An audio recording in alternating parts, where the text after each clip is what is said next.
शिवशक्त्या युक्तो यदि भवति शक्तः प्रभवितुम् न चेदेवं देवो न खलु कुशलः स्पन्दितुमपि अतस्त्वामाराध्याम् हरिहरविरिञ्चादिभिरपि प्रणन्तुं स्तोतुं वा कथमकृतपुण्यः प्रभवति तनीयां सम्पांसुं तव चरणपङ्केरुहभवम् विरिञ्चिः सञ्चिन्वन् विरचयति लोकानविकलम् वहत्येनं शौरिः कथमपि सहस्रेण शिरसाम् हरः संक्षुभ्यैनम् भजति भसितोद्धूलनविधिम् अविद्यानामन्तस्तिमिरमिहिरद्वीपनगरी जडानां चैतन्यस्तबकमकरन्दश्रुतिझरी दरिद्राणां चिन्तामणिगुणनिका जन्मजलधौ निमग्नानां दंष्ट्रा मुररिपुवराहस्य भवति त्वदन्यः पाणिभ्याम् अभयवरदो दैवतगणः त्वमेका नैवासि प्रकटितवराभीत्यभिनया भयात्रातुं दातुं फलमपि च वाञ्छासमधिकम् शरण्ये लोकानां तव हि चरणावेव निपुणौ हरिस्त्वामाराध्य प्रणतजनसौभाग्यजननीम् पुरानारी भूत्वा पुररिपुमपि क्षोभमनयत् स्मरोऽपि त्वा नत्वा रतिनयनलेख्येन वपुषा मुनीनामप्यन्तः प्रभवति हि मोहाय महताम् धनुः पौष्पं मौर्वी मधुकरमयी पञ्चविशिखाः वसन्तः सामन्तो मलयमरुदायो धनरथः तथाप्येकः सर्वम् हिमगिरिसुते कामपि कृपाम् अपाङ्गात्ते लब्ध्वा जगदिदमनङ्गो विजयते क्वणत्काञ्चीदामा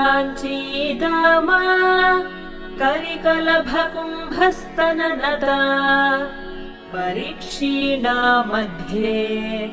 परिणतशरच्चन्द्रवदना धनुर्बाणान् पाशम् शृणिमपि दधाना करतलैः पुरस्तादास्तां नः पुरमथितुराहो पुरुषिका सुधा सिन्धोर्मध्ये सुरविटपि वाटी परिवृते मणिद्वीपे नीपोपवनवति चिन्तामणिगृहे शिवाकारे मञ्चे परमशिवपर्यङ्कनिलयाम् भजन्ति त्वां धन्याः कतिचन चिदानन्दलहरी महीमूलाधारे कमपि मणिपूरे हुतवहम् स्थितं स्वाधिष्ठाने हृदि मरुतमाकाशमुपरि मनोऽपि भ्रूमध्ये सकलमपि भित्त्वा कुलपथम् सहस्रारे पद्मे सहरहसि पत्या विहरसे सुधाधारासारैः चरणयुगलान्तर्विगलितैः प्रपञ्चं सिञ्चन्ति पुनरपि रसाम्नाय महसः अवाप्य स्वां भूमिम् भुजगनिभमध्युष्टवलयम् स्वमात्मानं कृत्वा स्वपिशिकुलकुण्डे कुहरिणि चतुर्भिः श्रीकण्ठैः शिवयुवतिभिः पञ्चभिरपि प्रभिन्नाभिः शम्भोः नवभिरपि मूलप्रकृतिभिः चतुश्चत्वारिंशत् वसुदलकलाश्रत्रिवलयत्रिरेखाभिः सार्धम् तव शरणकोणाः परिणताः त्वदीयं सौन्दर्यं तुहिनगिरिकन्ये तुलयितुम् कवीन्द्राः कल्पन्ते कथमपि विरिञ्चि प्रभृतयः यदा लोकौत्सुक्यात् अमरललना यान्ति मनसा तपोभिर्दुष्प्रापाम् अपि गिरिशसायुज्य पदवीम् नरं वर्षीयांसं नयनविरसं नर्मसुजडम् तवापाङ्गालोके पतितमनुधावन्ति शतशः गलद्वेणीबन्धाः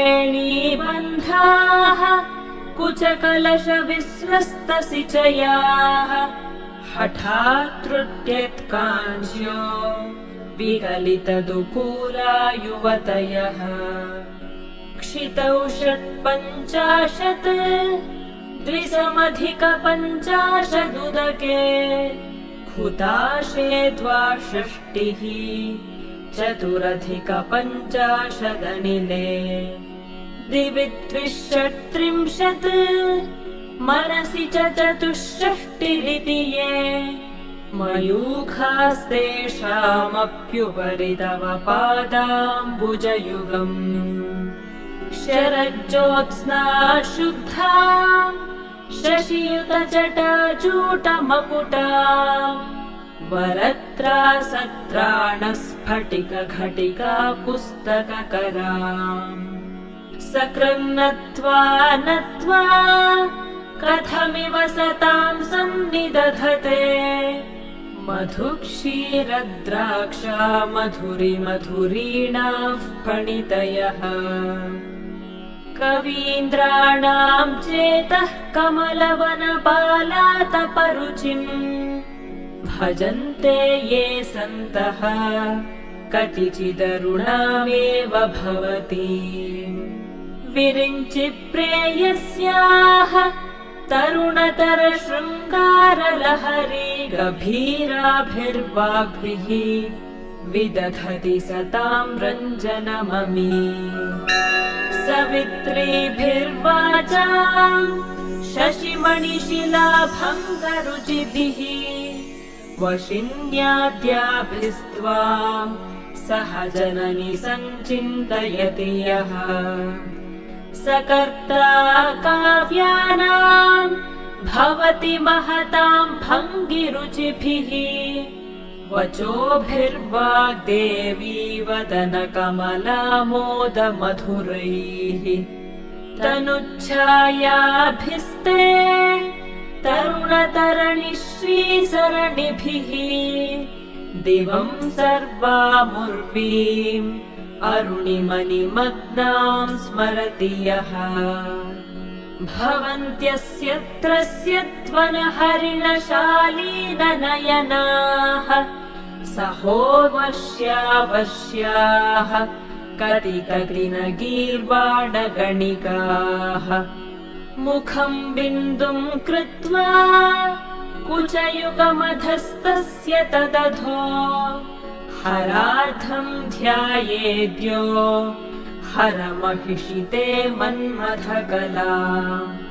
ससत्यः संक्षोभम् नयति वनिता इत्यतिलघु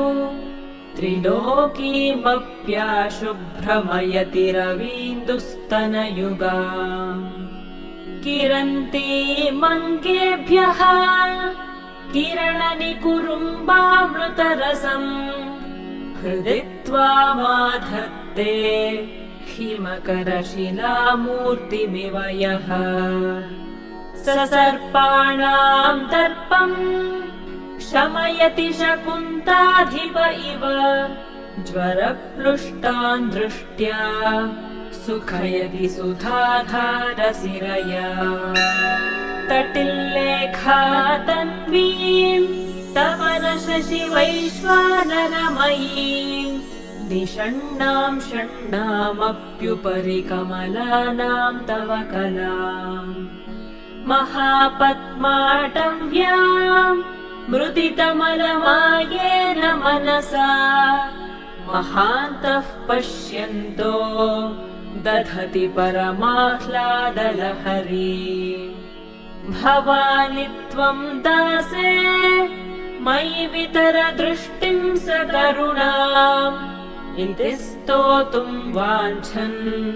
कथयति भवानि त्वमिति यः तदैव त्वं तस्मै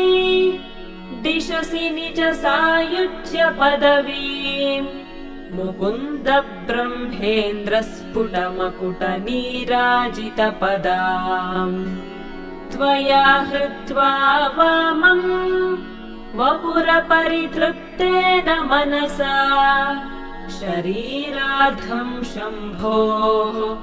अपरमपि शङ्के हृदमभूत् यदेतत्त्वद्रूपम् सकलमरुणाभं त्रिनयनम् कुचाभ्यामानम्रम् कुटिलशशिचूडालमकुटम् जगत्सूते धाता हरिरवतिरुद्रः क्षपयते तिरस्कुर्वन्नेतत् स्वमपि वपुरीशस्तिरयति सदा पूर्वः सर्वम् तदिदमनुगृह्णाति च शिवः तवाज्ञामालम्ब्य क्षणचलितयोर्भ्रूलतिकयोः त्रयाणां देवानां त्रिगुणजनितानां तव शिवे भवेत् पूजा तव चरणयोर्या विरचिता तथा हि त्वत्पादोद्वहनमणिपीठस्य निकटे स्थिता ह्येते शश्वत् मुकुलितकरोत्तंसमकुटाः विरिञ्चिः पञ्चत्वम् व्रजति हरिराप्नोति विरतिम् विनाशङ्कीनाशो भजति धनदो याति निधनम् वितन्द्री माहेन्द्री विदतिरपि सम्मीलितदृशा महासंहारेऽस्मिन् विहरति सति त्वत्पतिरसौ जपो जल्पः शिल्पम् सकलमपि मुद्रा विरचना गतिः प्रादक्षिण्यक्रमणमशनाद्याहुतिविधिः प्रणामः संवेशः सुखमखिलमात्मार्पणदृशा सपर्यापर्यायः तव भवतु यन्मे विलसितम् सुधामप्यास्वाद्य प्रतिभयजरा मृत्युहरिणीम् विपद्यन्ते विश्वे विधिशतमखाद्यादिविशदः करालं यत्क्ष्वेलम् कबलितवतः कालकलना न शम्भोस्तन्मूलम् तव जननि ताटङ्कमहिमा किरीटम् वैरिञ्चम् परिहर पुरः कैटभभिदः कठोरे कोटीरे स्खलसि च हि जम्भारि मकुटम् प्रणम्रे श्वेतेषु प्रसभमुपयातस्य भवनम् भवस्याभ्युत्थाने तव परिजनोक्तिर्विजयते स्वदेहोद्भूताभिः घृणिभिरणिमाद्याभिरभितो निषेव्ये नित्ये त्वाम् अहमिति सदा भावयति यः किमाश्चर्यम् तस्य त्रिनयनसमृद्धिम् तृणयतो महासंवर्ताग्निः विरचयति नीराजनविधिम् चतुष्षष्ट्या तन्त्रैः सकलमभिसन्धाय भुवनम् स्थितस्तत्तत्सिद्धिप्रसवपरतन्त्रैः पशुपतिः पुनस्त्वन्निर्बन्धात् अखिलपुरुषार्थैकघटना स्वतन्त्रम् ते तन्त्रम् क्षितितलमवातीतरदिदम् शिवः शक्तिः कामः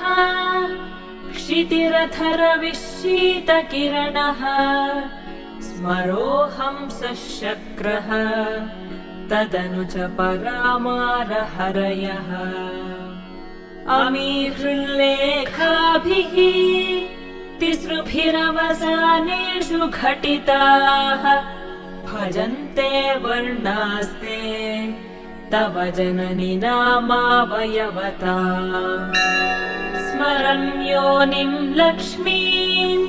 त्रितयमिदमातौ तव मनोः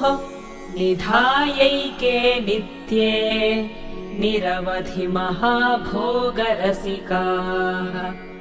भजन्ति त्वाम् चिन्तामणिगुणनिबद्धाक्षबलयाः शिवाग्नौ जुह्वन्तः सुरभिघृतधाराहुतिशतैः शरीरम् त्वम् शम्भोः शशिमिहिरवक्षोरुहयुगम् तवात्मानम् मन्ये भगवति नवात्मानमनघम् अतः शेषशेषीत्ययमुभयसाधारणतया स्थितः सम्बन्धो वाम् समरसपरानन्दपरयोः मनस्त्वम् व्योमत्वम् मरुदसि मरुत्सारथिरसि त्वमापस्त्वम् भूमिः त्वयि परिणतायाम् न हि परम् त्वमेव स्वात्मानम् परिणमयितुम् विश्ववपुषा चिदानन्दाकारम् शिवयुवति भावेन बिभृशे तवाज्ञाचक्रस्थम् तपनशशिकोटिद्युतिधरम् परम् शम्भुम् वन्दे परिमिलितपार्श्वम् परचिता यमाराध्यन् भक्त्या रविशशिशुचीनाम विषये निरालोके लोके निवसति हि भालोकभुवने विशुद्धौ ते शुद्धस्फटिकविशदम् व्योमजनकम् शिवम् सेवे देवीम् अपि शिवसमानव्यवसिताम् ययोः कान्त्या यात्याः शशिकिरणसारूप्यसरणेः विधूतान्तर्ध्वान्ता विलसति चकोरीव जगति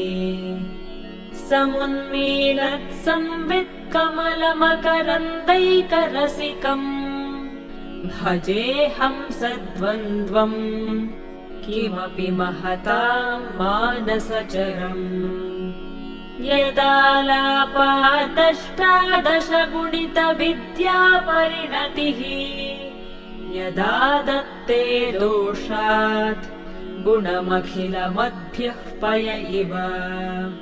तव स्वाधिष्ठाने हुतवहमधिष्ठाय निरतम् तमीडे संवर्तम् जननि महतीं ताम् च समयाम् यदा लोके लोकान्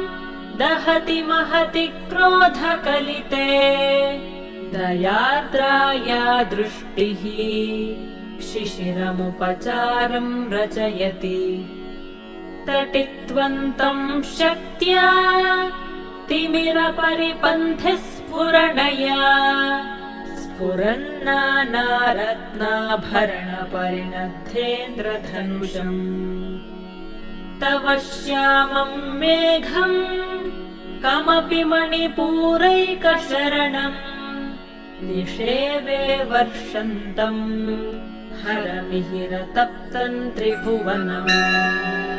तवाधारे मूले सहसमयया लास्य परया नवात्मानं मन्ये नवरसमहाताण्डवनटम् उभाभ्यामेताभ्याम् उदयविधिमुद्दिश्य दयया सनाथाभ्यां जज्ञे जनकजननीमज्जगदिरम् गतैर्माणिक्यत्वम् गगनमणिभिः सान्द्रघटितम् किरीटं ते हैमम् हिमगिरिसुते कीर्तयति यः सनीडे यच्छायाच्छुरणशबलं चन्द्रशकलम् धनुःशौनासीरम् किमिति न निबध्नाति धिषणा धुनोतु ध्वान्तं नः तुलितदलितेन्दीवरवनम्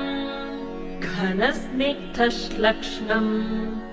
चिकुरनिकुरुम्बं तव शिवे यदीयं सौरभ्यम् सहजमुपलब्धुं सुमनसो वसन्त्यस्मिन् मन्ये बलमथनवाटी विटपिना तनोतु क्षेमन्नः तव वदन सौन्दर्यलहरी परीवाहस्रोतः सरणिरिव सीमन्तसरणिः वहन्ती सिन्दूरम् प्रबलकबरी भारतिमिरद्विषां बृन्दैर्बन्दीकृतमिव नवीनार्ककिरणम् अरालैः स्वाभाव्यात् अलिकलभसश्रीभिरलकैः परीतन्ते वक्त्रम् परिहसति पङ्केरुहरुचिम् दरस्मेरे यस्मिन् दशनरुचि किञ्चल्करुचिरे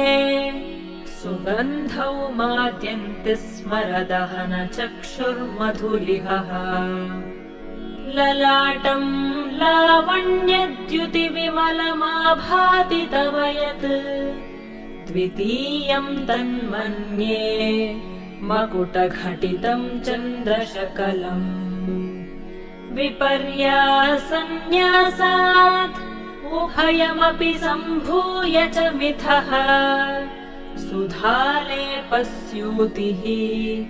परिणमति रागाहिमकरः ध्रुवौ भुग्ने किञ्चित् भुवनभयभङ्गव्यसनिनी त्वदीये नेत्राभ्याम् मधुकररुचिभ्यां धृतगुणम् धनुर्मन्ये सव्येतरकरगृहीतं रतिपतेः प्रकोष्ठे मुष्टौ च स्थगयति निगूढान्तरमुमे अहस्सूते सव्यम् तव नयनमर्कात्मकतया त्रिया मां वामन्ते सृजति रजनीनायकतया तृतीया ते दृष्टिः दरदलितहेमाम्बुजरुचिः समाधत्ते सन्ध्यां दिवसनिशयोरन्तरचरे विशाला कल्याणी स्फुटरुचिरयोध्या कुवलयैः कृपाधाराधारा किमपि मधुरा भोगवतिका अवन्ती दृष्टिस्ते बहुनगरविस्तारविजया ध्रुवं तत्तन्नामव्यवहरणयोग्या विजयते कवीनां सन्दर्भस्तबकमकरन्दैकरसिकम् कटाक्षव्याक्षेपभ्रमरकलभौ कर्णयुगलम् अमुञ्चन्तौ दृष्ट्वा तव नवरसास्वादतरलौ असूया संसर्गात् अलिकनयनम् किञ्चिदरुणम् शिवे शृङ्गारार्द्रा तरितरचने कुत्सनपरा सरोषा गङ्गायाम् गिरिशचरिते विस्मयवती हराहिभ्यो भीता सरसिरुह सौभाग्यजयिनी सखीषु स्मेराते मयि जननि दृष्टिः सकरुणा गते कर्णाभ्यर्णम् गरुत इव पाक्ष्माणि दधति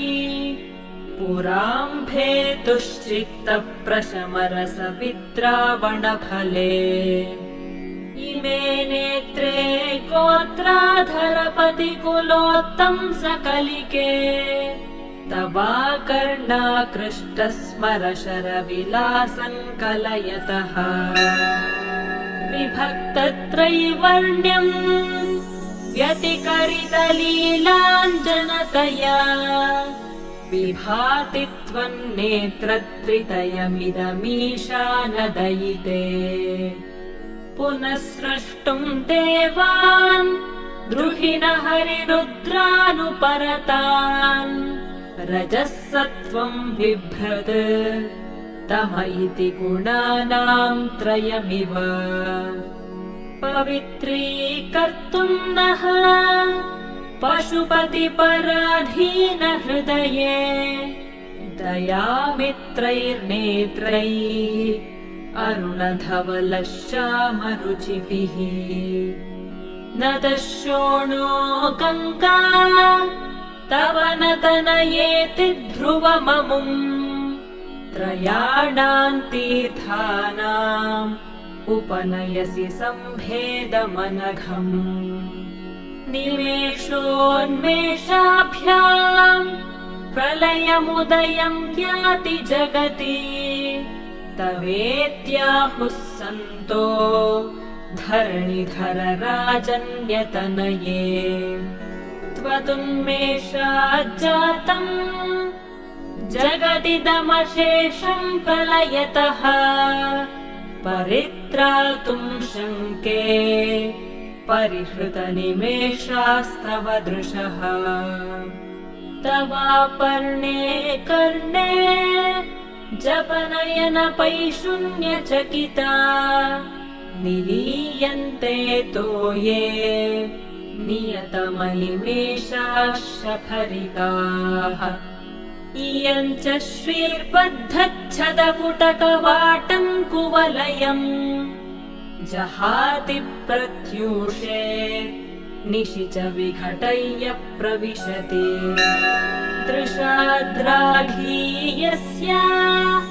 दरदलितनीलोत्पलरुचा दवीयां सन्दीनम् स्नपय कृपया मामपि शिवे अनेनायन् धन्यो भवति न च ते हानिर्यता वने वा हर्म्ये वा समकरनिपातो हिमकरः अरालन्ते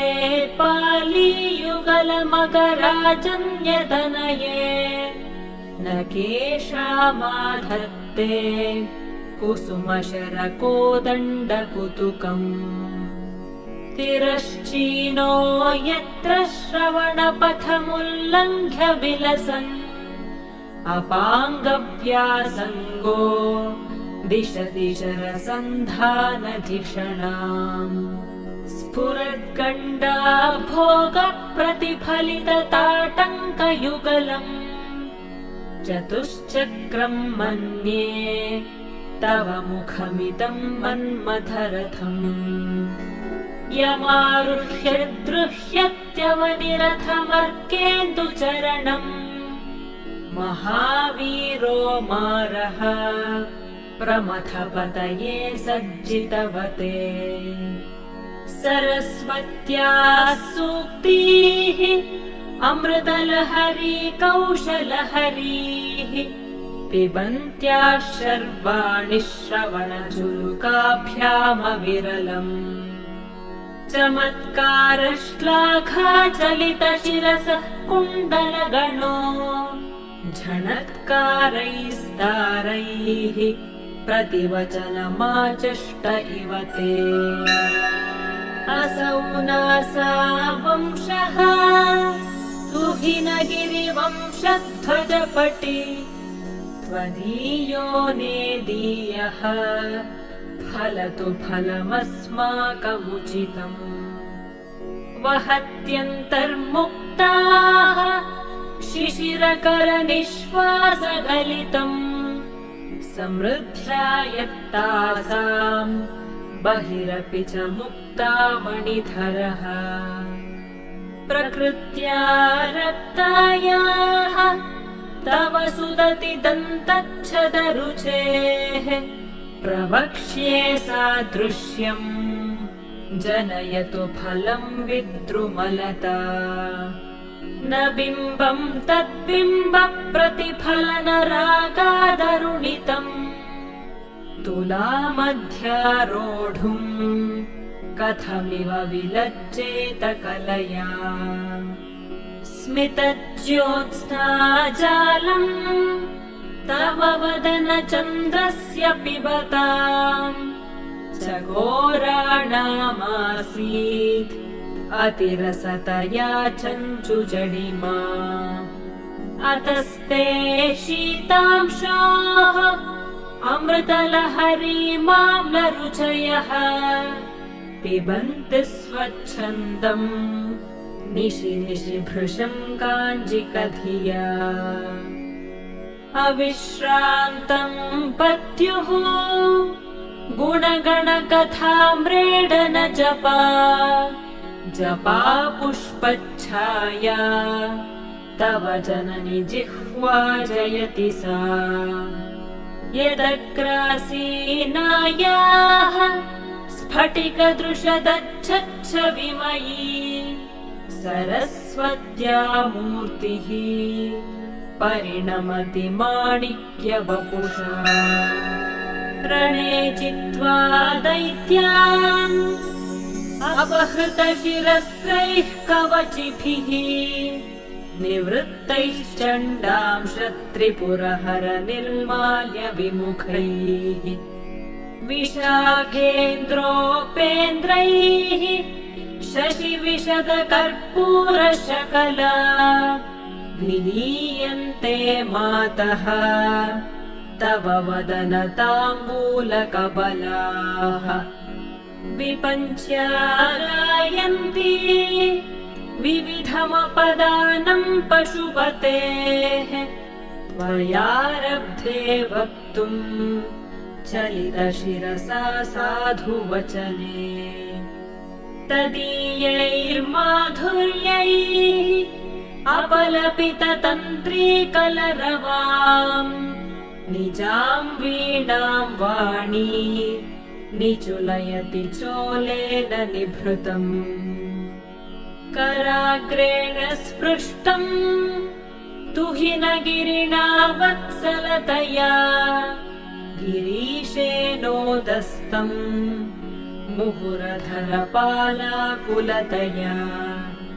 करग्राह्यम् शम्भोः मुखमुकुरवृन्तम् गिरिसुते कथङ्कारम् ब्रूमः तव चुबुकमौपम्यरहितम् भुजाश्लेषा नित्यम् पुरनमयितुः कण्टकवती तव ग्रीवा धत्ते मुखकमलनालश्रियवियम् स्वतः श्वेता काला गरुबहुलजम्बालमलिना मृणालीलालित्यं वहति यदधोहारलतिका गले रेखास्तिस्रो गतिगमकगीतैकनिपुणे विवाहव्यानद्धप्रगुणगुणसङ्ख्या प्रतिभुवः विराजन्ते नानाविधमधुररागाकरभुवा त्रयाणां ग्रामाणां स्थितिनियमसीमान इव ते मृणालीमृद्वीनां तव भुजलतानां चतसृणां चतुर्भिः सौन्दर्यम् सरसिजभवस्तौति वदनैः नखेभ्यः सन्त्रस्यन् प्रथममथनादन्धकरिपोः चतुर्णां शीर्षाणां सममभयहस्तार्पणधिया नखानामुद्योतैः नवनलिनरागं विहसताम् कराणान्ते कान्तिं कथय कथयावः कथमुमे कयाचिद्वा साम्यं भजतु कलया हन्तकमलम् यदि क्रीडल्लक्ष्मीचरणतललाक्षारसचणम् समन्दे विस्कन्दद्विपवदनपीतं स्तनयुगम् तवेदं नः खेदं हरतु सततं प्रस्नुतमुखम् यदालोक्याशङ्काकुलितहृदयो हासजनकः स्वकुम्भौ हेरम्बः परिमृशति हस्तेन झटिते अमूते वक्षोजौ अमृतरसमाणिक्यकुतुपौ न सन्देहस्पन्दो न गपतिपताके मनसि नः पिबन्तौ तौ यस्मात् अविरितवधूसङ्गरसिकौ कुमारावद्यापि द्विरदवदनक्रौञ्चदलनौ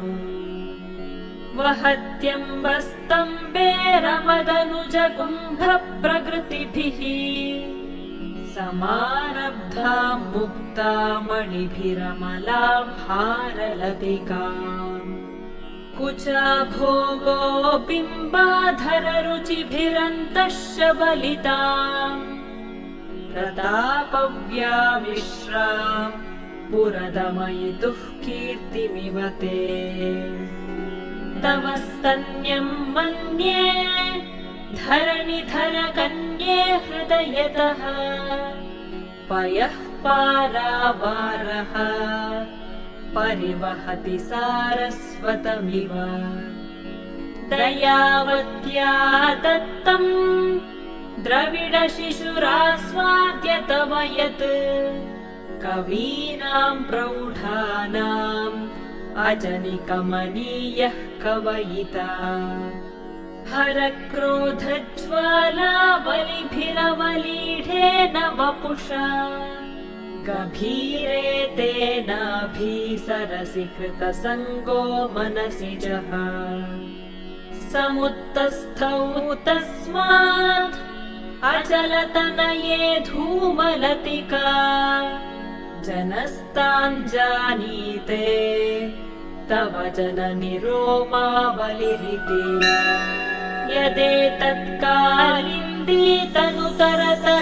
यदेतत्कालिन्दीतनुतरतरङ्गाकृतिशिवे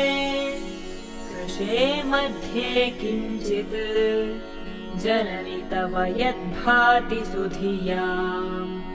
विमर्तादन्योन्यम् कुचकलशयोरन्तरगतम् तनूभूतं व्योम प्रविशदि वनाभिं कुहरिणीम् स्थिरो गङ्गावर्तः स्तनमुकुलरोमावलिलता कलावालं पुण्डम् कुसुमशरतेजोहुतभुजः रतेर्लीलागारम् किमपि तव नाभिर्गिरिसुते बिलद्वारं सिद्धेः गिरिशनयनानां विजयते निसर्गक्षीणस्य स्तनतटभरेण क्लमजुषो नमन्मूर्तेर्नारीतिलकशनकैस्तृट्यत इव चिरन्ते मध्यस्य त्रुटिततटिनीतीरतरुणा समावस्थास्थेम्नो भवतु कुशलं शैलतनये कुचौ सत्यस्विद्यत्तटघटितकूर्पासभिदुरौ कषन्तौ दोर्मूले कनककलशाभौ कलयत तव त्रातुं भङ्गात् अलमिति वलग्नं तनुभुव त्रिधानद्धं देवि त्रिवलिलवलीवल्लिभिरिव गुरुत्वं विस्तारं क्षितिधरपतिः पार्वती निजात्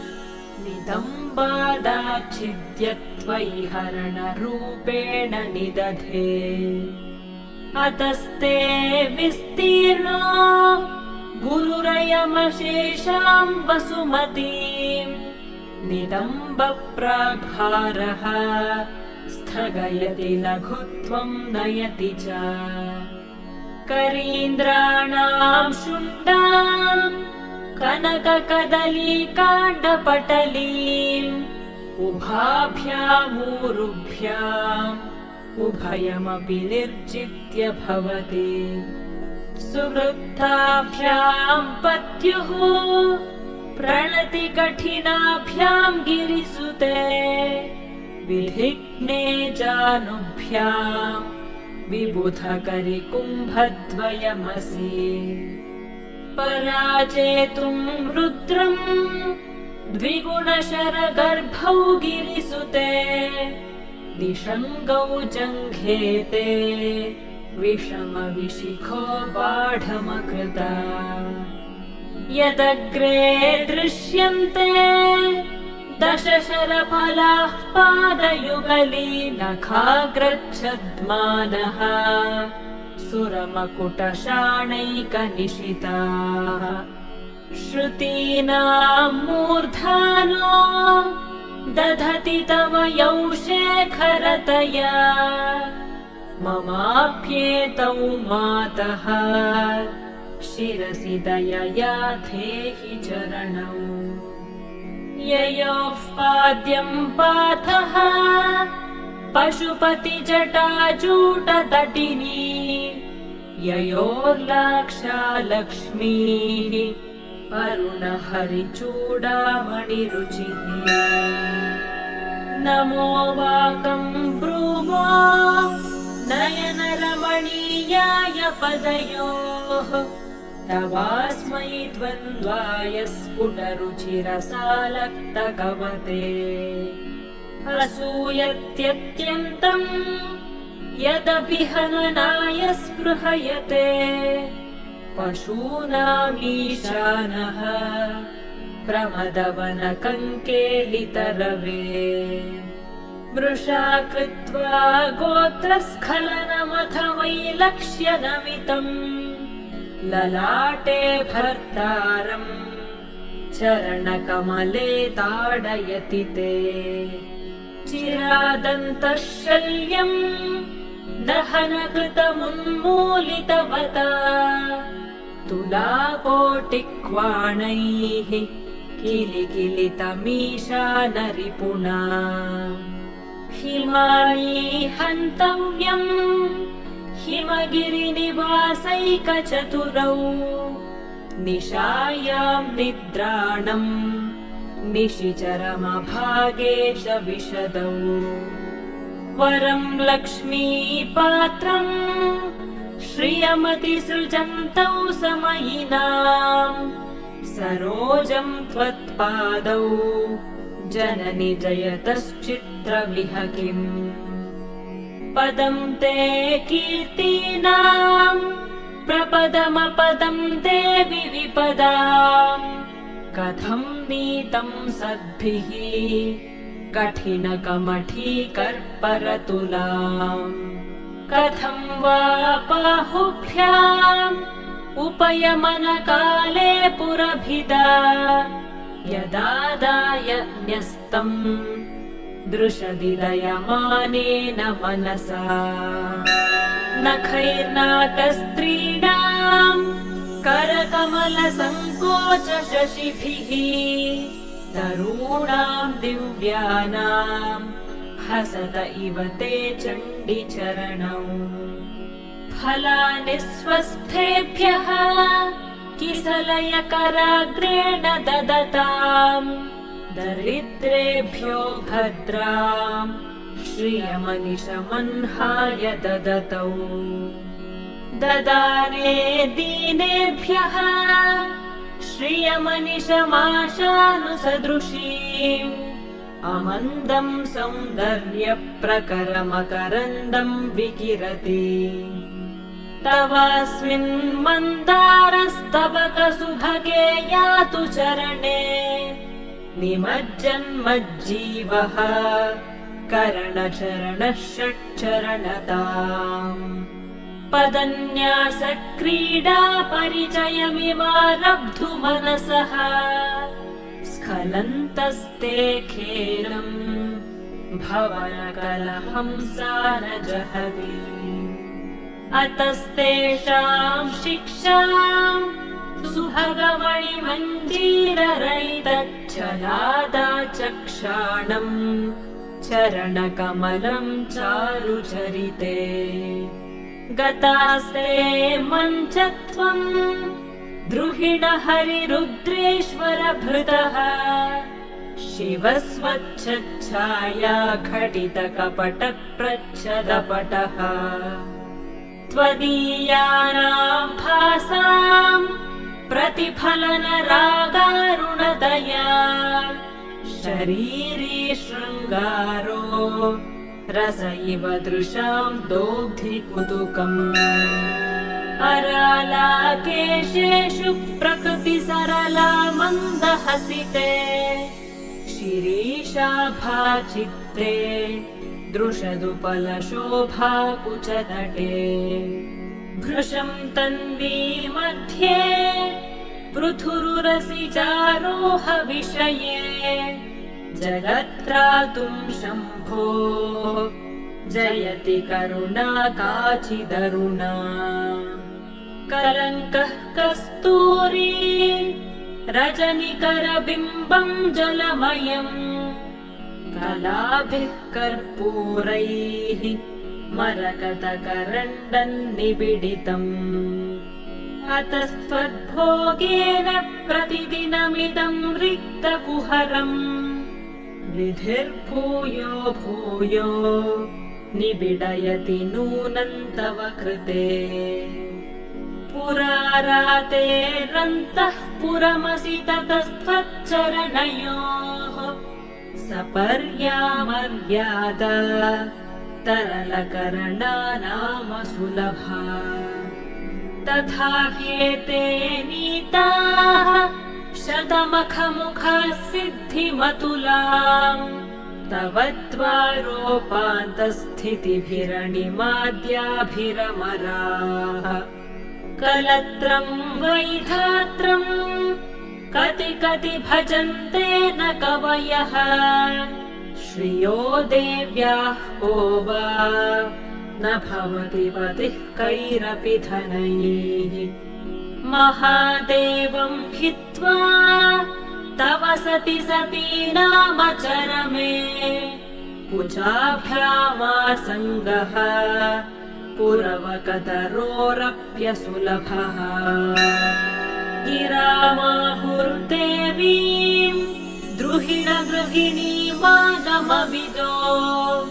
हरेः पत्नीम् पद्माम् हरसहचरीमद्रितनयाम् तुरीया कापि त्वम् दुरधिगमनिस्सीम महिमा महामाया विश्वम् भ्रमयसि परब्रह्म महिषी कदा काले मातः कथय कलितालक्तकरसम् पिबेयम् विद्यार्थी तव चरणनिर्णेजनजलम् प्रकृत्या मूकानाम् अपि च कविताकारणतया कदा धत्ते वाणी मुखकमलताम्बूलरसताम् सरस्वत्या लक्ष्म्या विधिहरिसपत्नो विहरते रतेः पातिव्रत्यम् शिथिलयति रम्येण वपुषा चिरञ्जीवन्नेव क्षपितपशुपाशव्यतिकरः परानन्दाभिख्यम् रसयति रसं त्वद्भजनवान् प्रदीपज्वालाभिः दिवसकरनीराजनविधिः सुधासूतेश्चन्द्रोपलजललवैरर्घ्यरचना स्वकीयैरम्भोभिः सलिलनिधिसौहित्यकरणम् त्वदीयाभिर्वाग्भिः तव जननि वाचाम् स्तुतिरियम् त्वदीयाभिर्वाग्भिः तव जननि वाचाम् स्तुतिरियम् त्वदीयाभिर्वाग्भिः तव जननि वाचाम् स्तुतिरियम्।